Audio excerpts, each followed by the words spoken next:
कहानी गौ माता का उपदेश। बहुत समय पहले एक छोटे से गांव में गौरी नाम की एक गाय रहती थी। गौरी पूरे गांव में पूजनीय थी क्योंकि वह न केवल दूध देती थी बल्कि अपनी दिव्य बुद्धि और शांत स्वभाव के कारण लोगों के दिलों में एक विशेष स्थान रखती थी। गांव में एक महिला रहती थी जिसका नाम सरस्वती था। सरस्वती का घर हमेशा कलह और अशांति से भरा रहता था। उसके पति और बच्चे आपस में झगड़ते रहते और धन की कमी ने घर को और भी परेशानियों से भर दिया था। सरस्वती ने कई साधु संतों से उपाय पूछे लेकिन उसे कोई स्थायी समाधान नहीं मिला। गौ माता से भेंट। एक दिन सरस्वती खेत में काम कर रही थी, तभी गौरी उसके पास आई और ममता भरी नजरों से उसे देखा। गौरी ने मानव भाषा में बोलना शुरू किया। सरस्वती, मैं देख रही हूँ कि तुम्हारा घर दुख और अशांति से भरा हुआ है। यदि तुम मेरे बताए हुए कुछ नियमों का पालन करोगी तो तुम्हारे घर में सुख और शांति लौट आएगी। सरस्वती यह सुनकर चौंक गई। उसने गौरी के सामने झुककर कहा, गौ माता, कृपया मुझे बताइए कि मैं अपने घर को कैसे शांतिपूर्ण और सुखी बना सकती हूँ। गौरी मुस्कुराई और बोली, मैं तुम्हें 7 प्रमुख नियम बताऊंगी। यदि तुम इन्हें अपने जीवन में अपनाओगी तो तुम्हारा घर स्वर्ग बन जाएगा। पहला नियम, सत्य और ईमानदारी। गौरी ने कहा, सत्य और ईमानदारी से बढ़कर कुछ नहीं है। यदि परिवार के सभी सदस्य सत्य बोलें और अपने कार्यों में ईमानदार रहें तो आपसी विश्वास बढ़ेगा।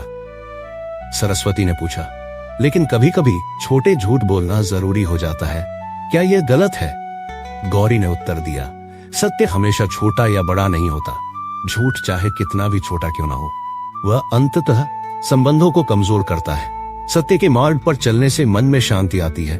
दूसरा नियम, सम्मान और प्रेम। गौरी ने समझाया, परिवार में सभी को एक दूसरे का सम्मान करना चाहिए। बच्चे माता पिता का सम्मान करें और माता पिता बच्चों की भावनाओं को समझें। यदि परिवार के सदस्य एक दूसरे से प्रेम और सम्मान से पेश आएंगे तो अशांति अपने आप दूर हो जाएगी। सरस्वती ने सिर झुकाकर कहा, मैं समझ गई गौ माता, मुझे अपने बच्चों और पति को अधिक सम्मान देना होगा। तीसरा नियम, धर्म और अध्यात्म। गौरी ने कहा, सुख और शांति के लिए धर्म और अध्यात्म का पालन करना बहुत जरूरी है। रोज सुबह भगवान का नाम लो, पूजा करो और अपने परिवार के साथ कुछ समय आध्यात्मिक चर्चा में बिताओ। इससे मन पवित्र और शांत रहेगा। सरस्वती ने सहमति में सिर हिलाया और कहा, मैं कोशिश करूंगी कि हर दिन पूरे परिवार के साथ पूजा करूं। चौथा नियम, आहार और स्वास्थ्य। गौरी ने समझाया, स्वस्थ जीवन के लिए शुद्ध और सात्विक आहार का महत्व है। अगर घर के सदस्य पौष्टिक और शुद्ध भोजन करेंगे तो उनके शरीर और मन दोनों स्वस्थ रहेंगे। जंक फूड और बुरी आदतों से बचो। सरस्वती ने कहा, मैं अपने परिवार के भोजन पर अधिक ध्यान दूंगी और उन्हें स्वच्छ और पौष्टिक भोजन दूंगी। पांचवा नियम, सेवा और दान। गौरी ने कहा, दूसरों की मदद करना और जरूरतमंदों को दान देना सुख और शांति का सबसे बड़ा स्रोत है। जब तुम दूसरों की भलाई करती हो तो ईश्वर तुम्हारे घर को सुख शांति से भर देता है। सरस्वती ने पूछा, लेकिन मेरे पास खुद बहुत कम है, मैं दान कैसे कर सकती हूँ? गौरी ने उत्तर दिया, दान हमेशा धन का नहीं होता। अपनी समय, मेहनत और प्यार से भी दूसरों की मदद कर सकती हो। छठा नियम, धैर्य और संयम। गौरी ने कहा, परिवार में कभी कभी कठिन समय आता है। ऐसे समय में धैर्य और संयम बहुत जरूरी है। झगड़े या समस्याओं के दौरान तुरंत प्रतिक्रिया देने के बजाय शांत होकर सोचो। सरस्वती ने सिर झुकाकर कहा, मैं यह सीखने की कोशिश करूंगी गौ माता। सातवां नियम, प्रकृति और पशुओं के प्रति प्रेम। गौरी ने कहा, जो व्यक्ति प्रकृति और पशुओं का सम्मान करता है उसे हमेशा सुख शांति प्राप्त होती है। पौधों और जानवरों की देखभाल करो।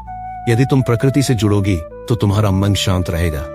सरस्वती ने वादा किया, मैं अपने घर के पास पेड़ लगाऊंगी और पशुओं की सेवा करूंगी। गौरी का आशीर्वाद। सभी नियम समझाने के बाद गौरी ने कहा, यदि तुम और तुम्हारा परिवार इन 7 नियमों का पालन करेगा तो तुम्हारे घर में कभी अशांति नहीं आएगी। याद रखना, सुख और शांति बाहरी चीजों में नहीं बल्कि हमारे विचारों और कर्मों में है।